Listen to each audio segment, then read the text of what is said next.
itu sama ya. Arkanus sholat, rukun-rukun sholat, sab'ata asyara. Sab'ata itu artinya 7, asyara 10, jadi 17, bukan 70. Sab'ata asyara itu ada 17 ya. Sab'ata asyara itu ada 17. Rukun-rukun sholat itu ada 17 ya. Ini Pak, ini pemahaman dari madhab Syafi'i. Jadi kalau madhab Syafi'i itu rukun-rukun sholat itu ada 17. Ada juga yang mengatakan lebih daripada 17. Di dalamnya itu dimasukkan dengan tumak nina ya, dengan tumak nina. Ada mengenai tumak nina di dalam Quran, itu ada dalam surat apa ya? Berkaitan dengan tumak nina itu ada dalam surat An-Nisa sekitar ayat 103 ya. Kalau surat An-Nisa 101 berkaitan dengan qasar jamak, 102-nya berkaitan dengan sholat dalam peperangan. An-Nisa 103 berkaitan dengan dzikir setelah sholat dan tumanina. Itu dalam surat An-Nisa ayat 103. Jadi An-Nisa 101, 102, 103 itu berkaitan salah satu dengan sholat. Tadi juga dalam surat Al-Ankabut ayat 45, aqimis sholat inna sholata tanha anil fahsya'i wal munkar. Nah, rukun-rukun sholat itu ada 17. Tapi dari 17 ini Bapak Ibu jemaah rahimakumullah, menurut madhab yang lain ada yang tidak termasuk rukun sholat, termasuknya syarat sah sholat. Nanti kita bahas Pak ya. Nah ini rukun sholat dulu. Apa yang 17 itu? Yang pertama adalah an-niyatu ya.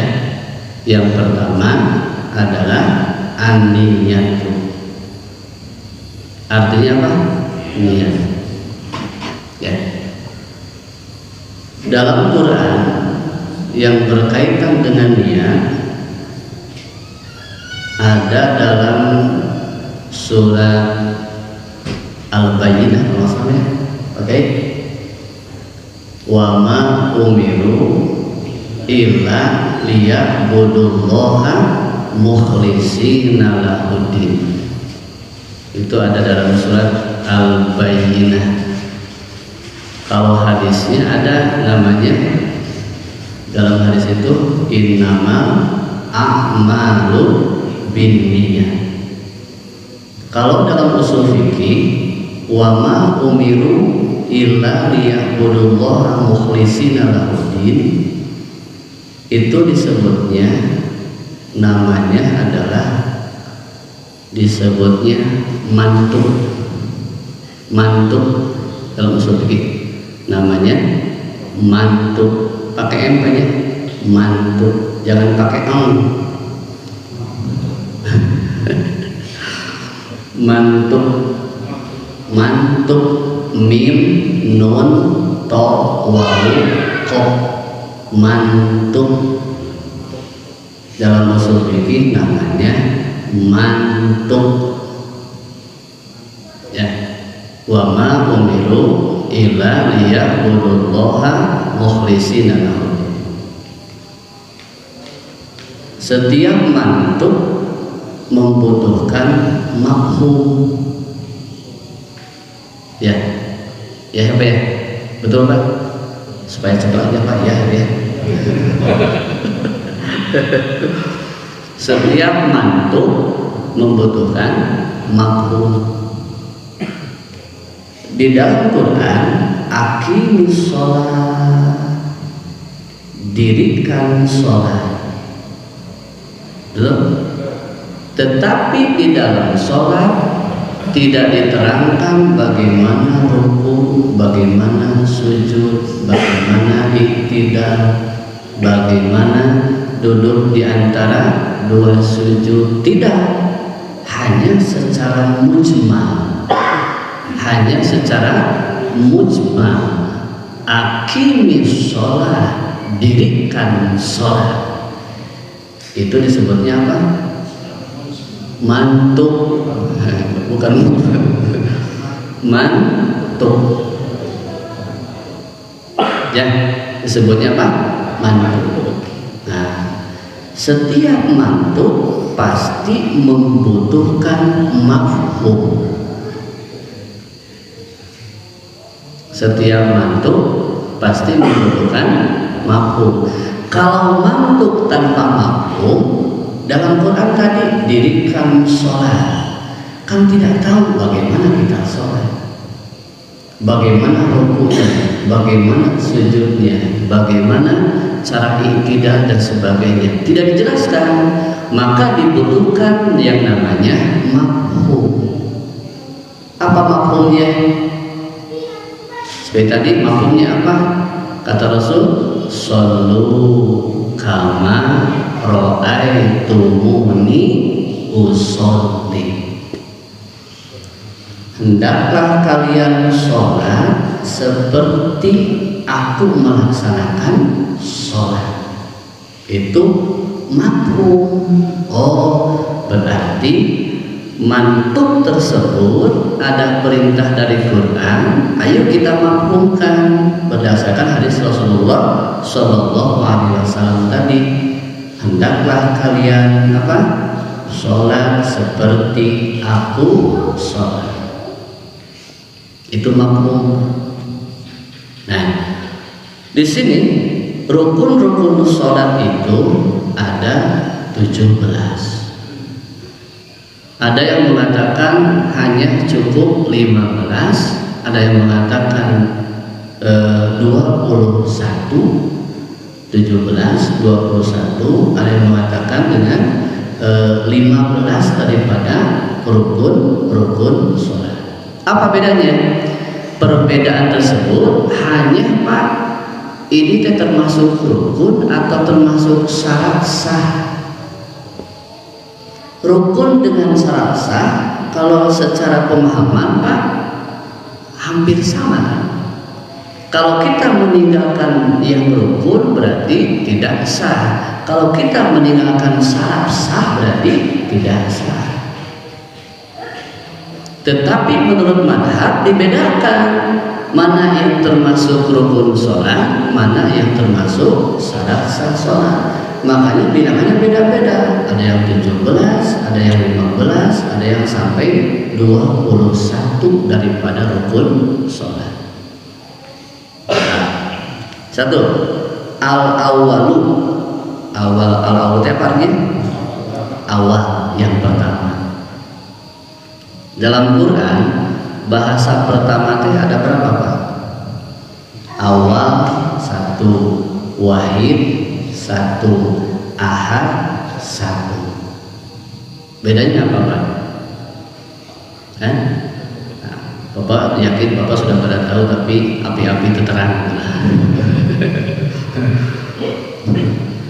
Kalau bahasa satu dengan kalimat wahid di dalam tafsir Pak, kalau bahasa satu dengan bahasa Arabnya wahid, itu angka 1 tersebut ada angka sebelum dan sesudah. 0, 1, 2, 3, 4 itu wahid. Tapi kalau bahasa satu memakai kalimat ahad, itu tidak ada angka 0, angka sebelum dan sesudah. Jadi tidak ada 0 dan 2 itu tidak ada, 1. Maka dalam Quran mengatakan qul huwallahu ahad, tidak pakai qul huwallahu wahid. Karena wahid mah ada angka sebelum dan sesudah. Ya, itu rahasianya ahad. Maka ahad itu apa? Angka 1 tapi tidak dimulai angka sebelum dan sesudahnya.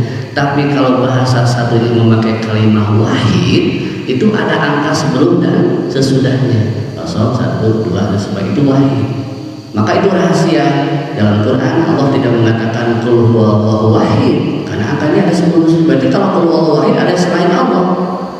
Tapi qul huwallahu ahad, betul-betul 1. Itu rahasianya Pak. Qul huwallahu ahad.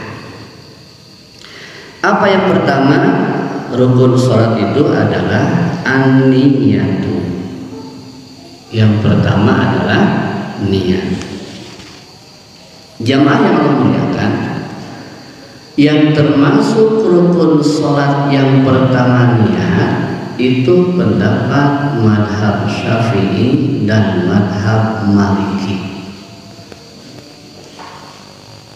Ya, menurut madhab Maliki dan madhab Syafi'i bahwa niat itu termasuk rukun sholat. Tetapi menurut madhab Hambali dan madhab Hanafi, niat itu bukan termasuk rukun sholat, tetapi termasuk syarat sah sholat. Jadi pilih ya, nu ieu ke rukun, nu ieu ke syarat sah. Tos nama. Kalau engkau mengatakan niat termasuk rukun sholat, berarti pemahaman madhab Syafi'i dan madhab Maliki. Kalau engkau mengatakan bahwa niat termasuk syarat sah sholat, berarti engkau sudah berpendapat madhab Hanafi dan madhab Hambali. Kenapa Imam Syafi'i, madhab Syafi'i dan madhab Maliki mengatakan rukun salah satu termasuk rukun sholat itu niat? Ini aja Pak, kalau Syiah sholat tidak niat total itu dianggap batal, dianggap batal, dianggap tidak sah. Tetapi kalau menurut madhab Hanafi dan madhab Hambali, ya, dinamakan itu termasuk syarat sah sholat, bukan termasuk rukun sholat. Apa kata madhab Hanafi dan madhab Hanafi dan madhab Hambali? Jika Syiah melaksanakan sholat lupa dia tidak niat, tetap dianggap sholat, tetapi termasuknya sholatnya sholat mutlak.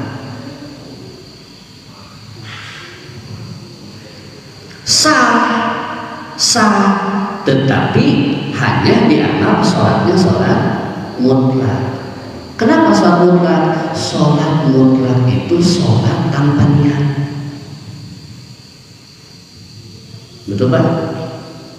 Sholat mutlak itu apa? Satu, tanpa niat. Yang kelima, apa? Saya sholat sunat karena Allah beres, Pak. Sholat karena Allah. Sholat karena Allah, Pak. Sholat karena Allah. Dia nggak mutlak, Pak. Tetap dia mendapatkan pahala, dianggapnya sholat mutlak. Karena menurut Imam Hanafi, menurut Imam Hanafi, yang namanya niat itu bukan hanya pas mau sholat, dari rumah mau datang ke masjid juga itu sudah termasuk niat.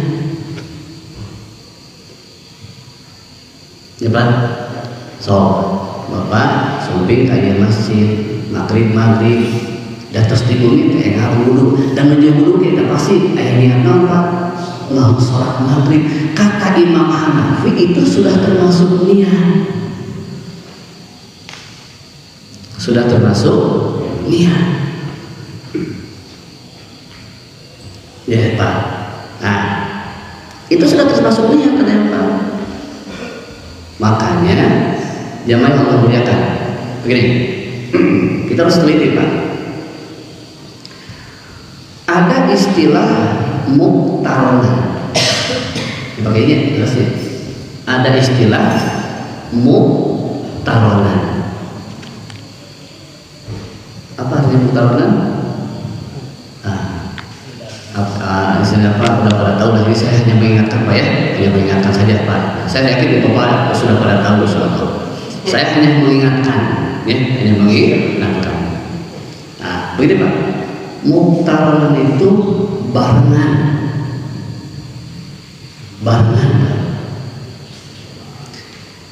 Menurut Imam Syafi'i, maka madhab Syafi'i mengatakan jika kita niat mendahului daripada apa?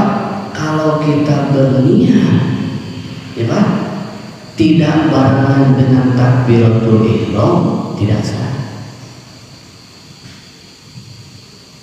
Garis bawahi Pak, madhab.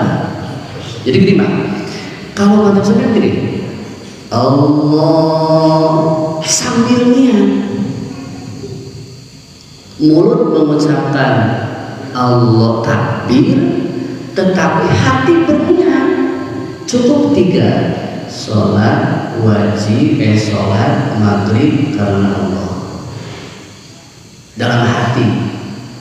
Karena kalau dikejar ya, kalau dikejar dengan terjemahnya, saya niat sholat maghrib 3 rakaat menghadap kiblat makmuman karena Allah. Mau dapat takbirnya panjang tuh.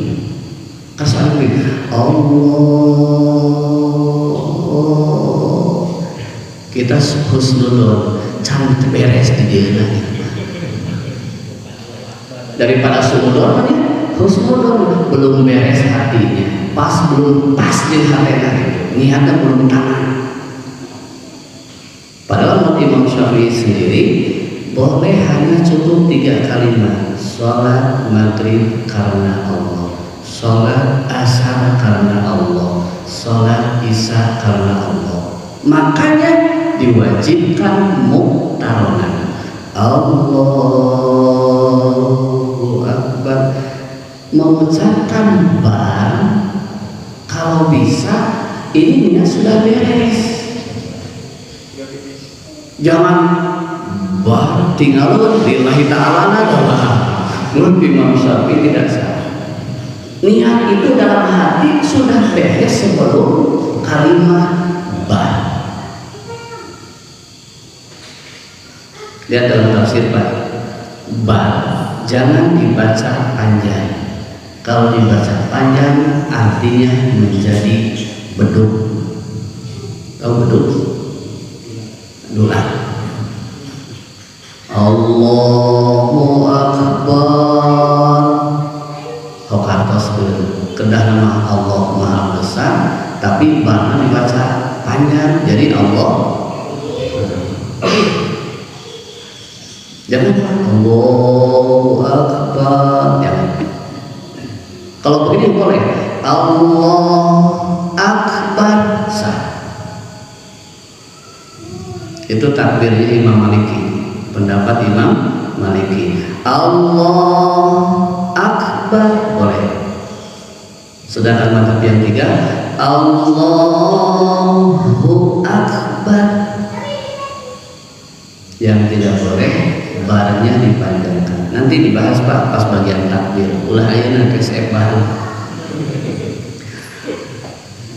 Jadi harus muqtaronah. Allahu Akbar. Tetapi menurut 3 mazhab, niat boleh mendahului takbiratul ihram.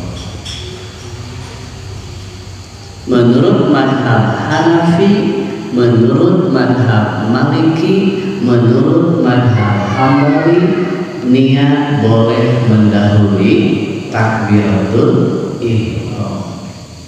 Tapi menurut madhab Syafi'i wajib muqtaronan.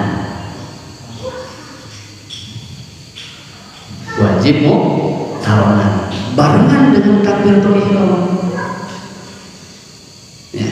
Jadi kalau madhab Hanafi, Maliki, Hambali mengatakan begini dalam hatinya, sebab boleh mendahului takbiratul ihram dalam hati, duhur karena Allah, Allah sah. Tetapi menurut madhab Syafi'i tidak sah kalau tidak muqtaronan.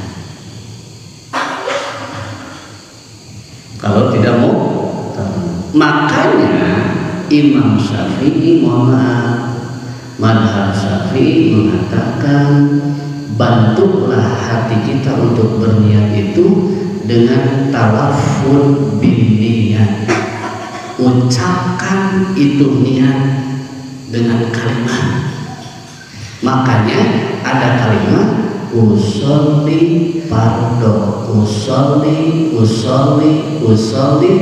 itu adalah pendapat madhab Syafi'i, termasuk salah satunya sebagian daripada madhab Hambali mengatakan boleh dengan kalimat memakai usolli. Ya boleh Pak, kalau yang memakai usolli itu sebagian madhab Hambali dan madhab Syafi'i. Usolli fardhu isya arba'a raka'atin mustaqbilan kiblat Ka'bah.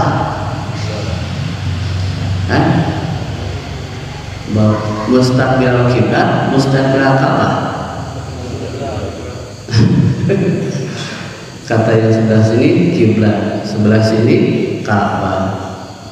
Ayo daripada salah dua-duanya namanya mustaqbil kiblat wal Ka'bah begitu.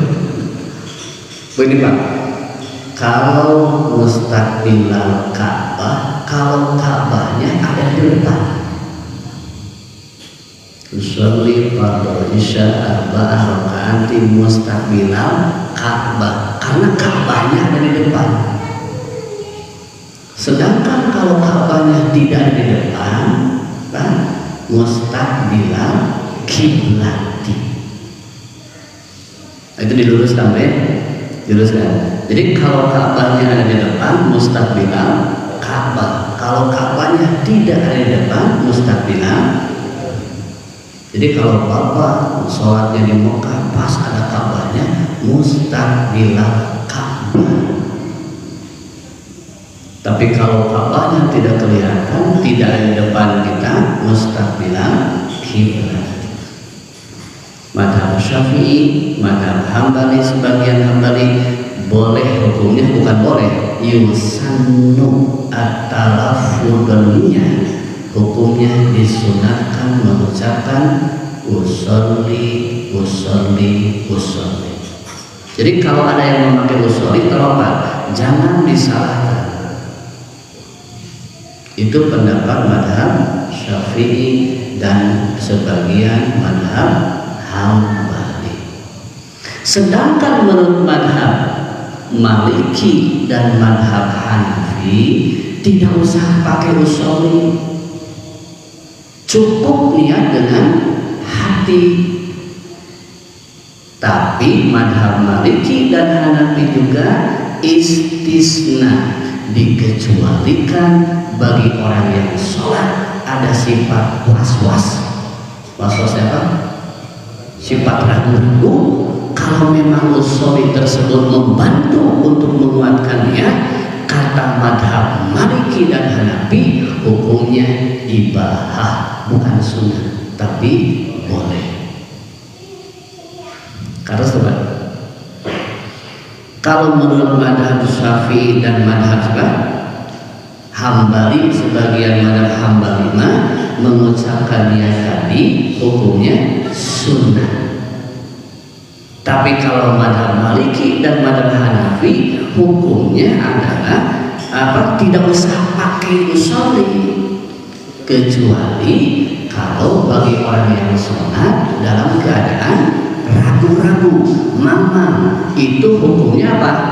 Boleh mengucapkan kalimat usolli. Hukumnya tidak sampai sunat, tapi hukumnya boleh. Yang namanya ibadah dilaksanakan mangga, tidak dilaksanakan tidak apa-apa. Tapi kalau yang namanya sunat, kalau dilaksanakan mendapatkan pahala. Dari mana dasar Imam Syafi'i dan sebagian madhab Hambali mengatakan hukumnya itu adalah sunnah? Dari mana kalimat usolli tersebut?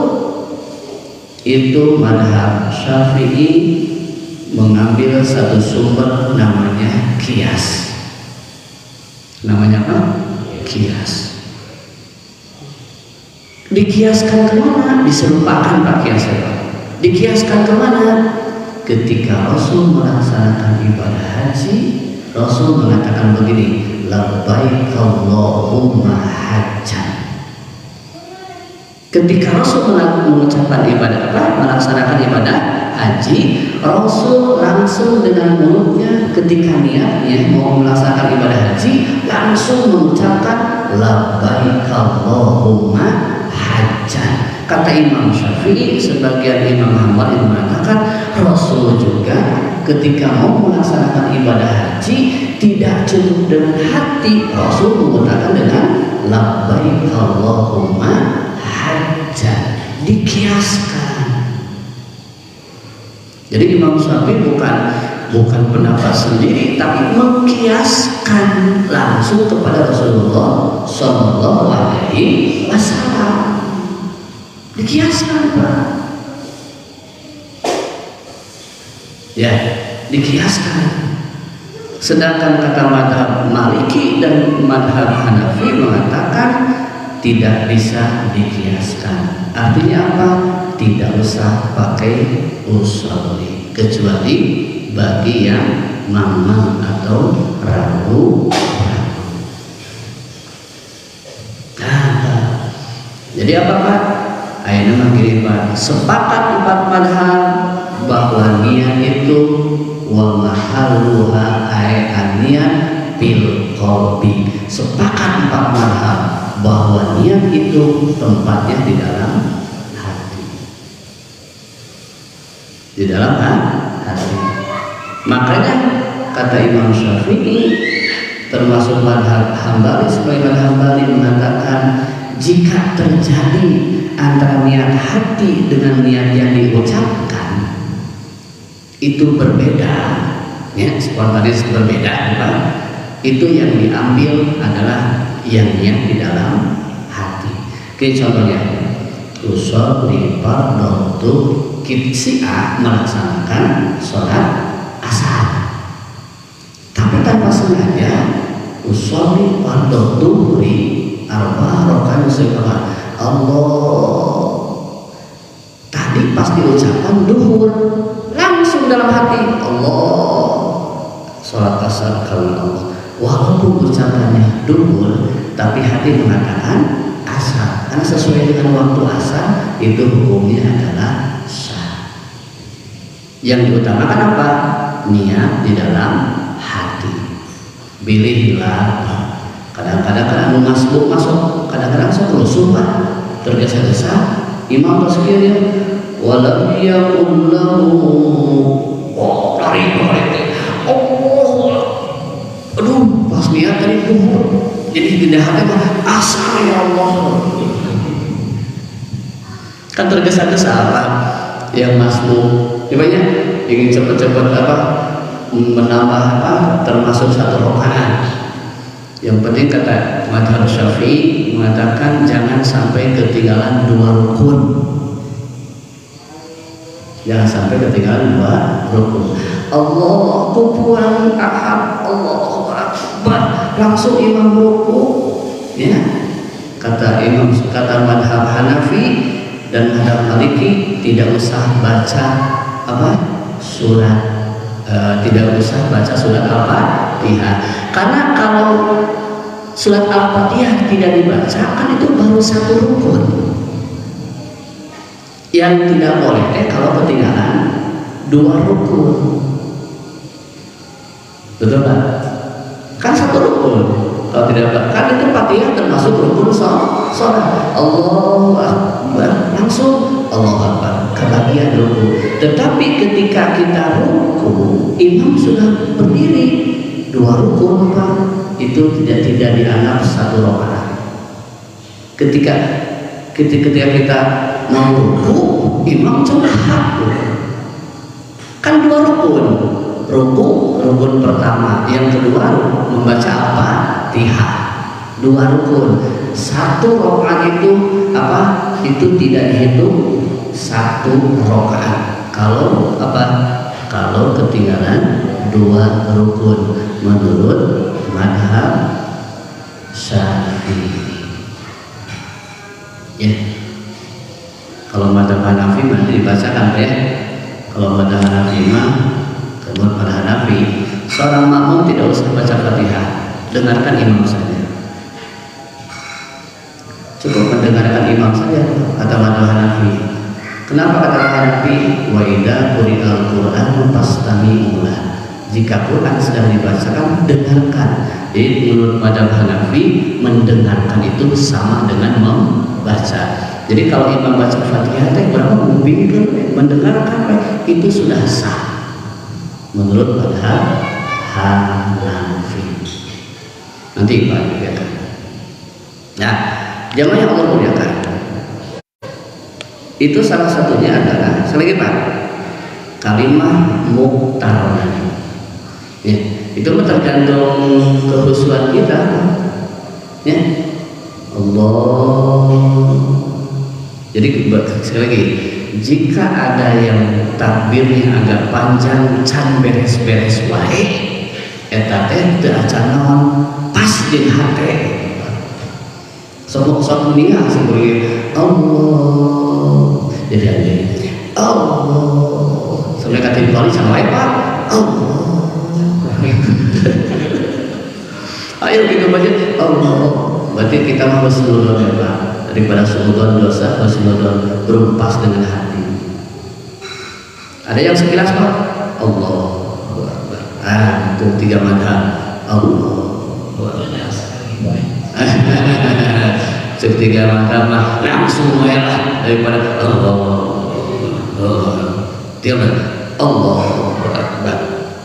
Salat asar karena Allah, salat maghrib karena Allah, salat isya karena Allah. Cukup Pak. Jadi menurut tiga mazhab tidak usah ada mustaqbilal Ka'bah, mustaqbilal kiblat, ada al-ma'muman imaman dan sebagainya, tidak usah. Cukup asar apa? Salat asar karena Allah. Allah. Sekilas Pak. Ya. Ada yang pilih Pak Allahu Akbar tosban ragu-ragu. Ya. Bolehkah kita niat langsung pada saat itu tanpa mengangkat kedua tangan? Hukumnya adalah sah. Karena mengangkat kedua tangan, mohon maaf Pak, raf'ul yadaini, mengangkat kedua tangan itu hukumnya sunnah. Hukumnya sunnah. Ya, sepakat Pak, sepakat empat mazhab.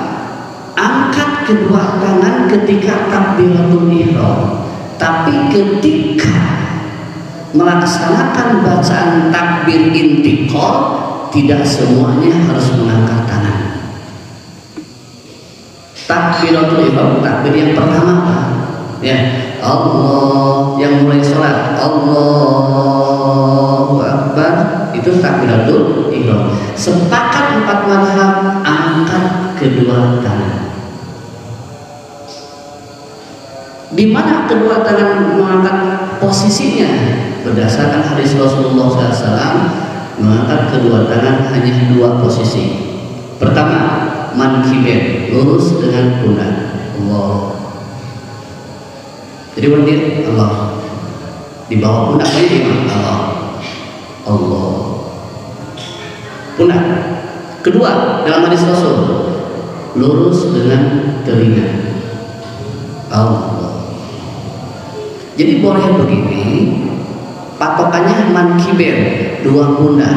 Boleh uzunin, dua telinga. Hanya dua dalam hadis. Allah. Jadi boleh. Allah. Bolehkah diamalkan dua-duanya? Itu salah satunya apa? Untuk mencapai ilmu yang bermanfaat, amalkan. Satu saat Allah, satu saat Allah. Ya, kadang-kadang begini, kadang-kadang begini. Yang belum saya temukan hadisnya Pak, sampai 4 mazhab juga tidak berpendapat di bawah Pak. Jadi Allah saya menemukan Allah. Ya, yang ada dua Allah. Jangan berlebihan.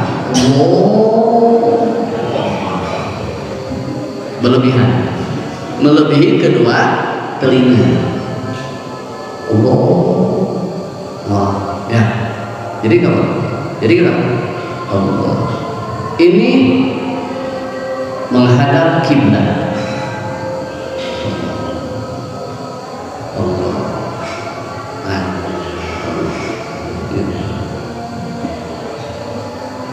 Apa ya? Nah itu dalam hadis Rasul. Itu dalam hadis Rasulullah Shallallahu Alaihi Wasallam, dipegang oleh 4 mazhab. Allah. Tidak ada yang pendapat begini atau di bawah begini. Tidak ada. Apa ya? Maka ini Pak, dalam hadis Rasulullah SAW, ini hadis itu Pak, termasuk hadisnya hadis hasan. Tetapi ada yang mengatakan menurut Imam Al-Albani termasuknya hadis sahih.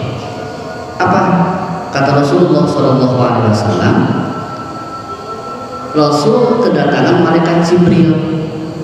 Apa kata malaikat Jibril? Ya Muhammad, di antara umatmu ada yang sudah sholat 60 tahun tapi sholatnya tidak diterima.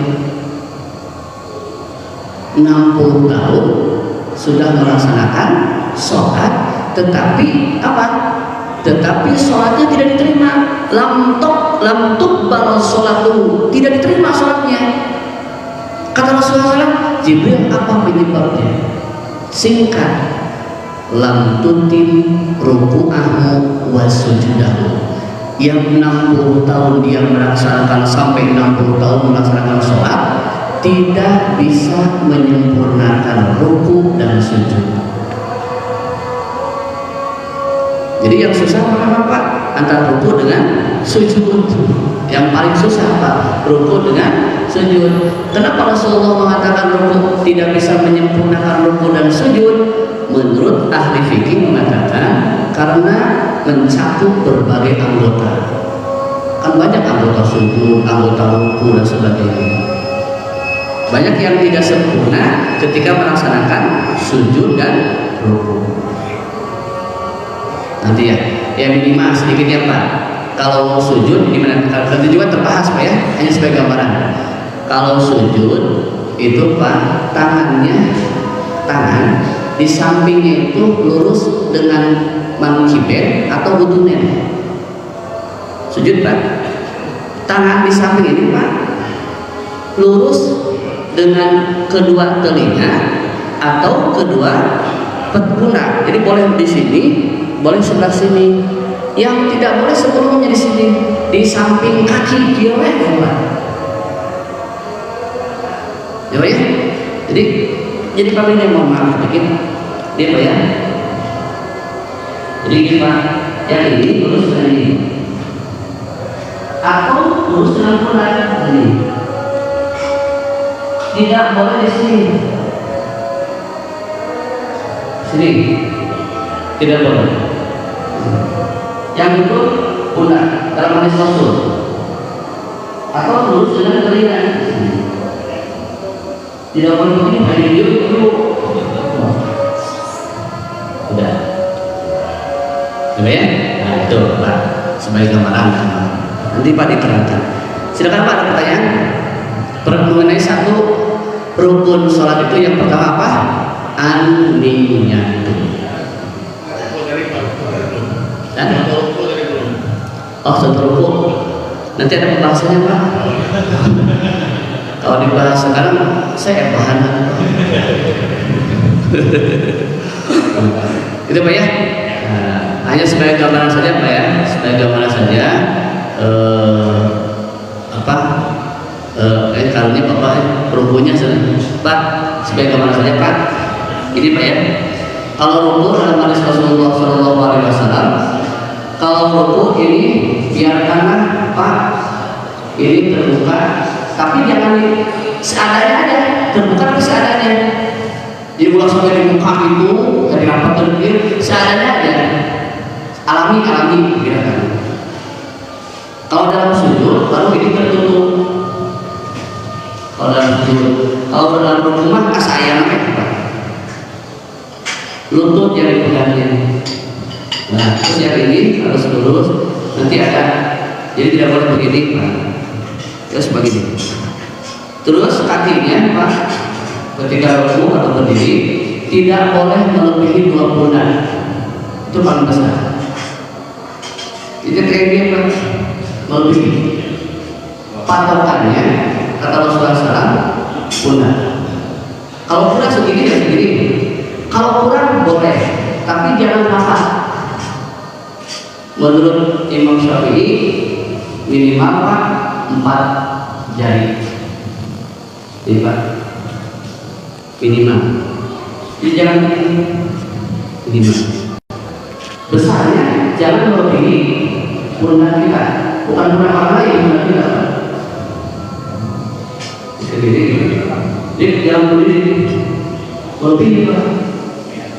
Kalau dalam hadis Rasul ya jangan sampai masuk seekor anak lembu, anak kambing. Jadi orang kira kan masuk kayak gitu, ya. Domba minum lagi masuk ke tempat itu, ya. Dalam itu. Nanti akan terangkat saya mengenai rukun-rukun sholat yang lain. Mungkin itu saja Bapak Ibu yang muliakan. Mudah-mudahan ada manfaatnya apa yang saya sampaikan, yaitu mengenai rukun-rukun sholat. Yang pertama apa tadi adalah niat. Kurang lebihnya saya mohon merhatiin, ditutup dengan doa. Bismillahirrahmanirrahim. Allahumma shalli wa sallim wa barik amin. Ya Rabbana lakal hamd kama yanbaghi wa sidqal karim wa 'azim sultanik. Allahumma ighfir lana wa li walidina warhamhum kama rabbawna shighara. Subhanaka la 'ilma lana illa ma 'allamtana innaka antal 'alimul hakim. Allahumma aghithna ya Allah ya Allah ya Allah ya Allah. Rabbana atina fid dunya hasanah wa fil akhirati hasanah wa qina adzabannar. Subhana rabbika rabbil izzati 'amma yasifun wa salamun 'alal mursalin walhamdulillahi rabbil alamin. Subhanakallahumma wa bihamdika asyhadu an la ilaha illa anta astaghfiruka wa atubu ilaik. Assalamualaikum warahmatullahi wabarakatuh.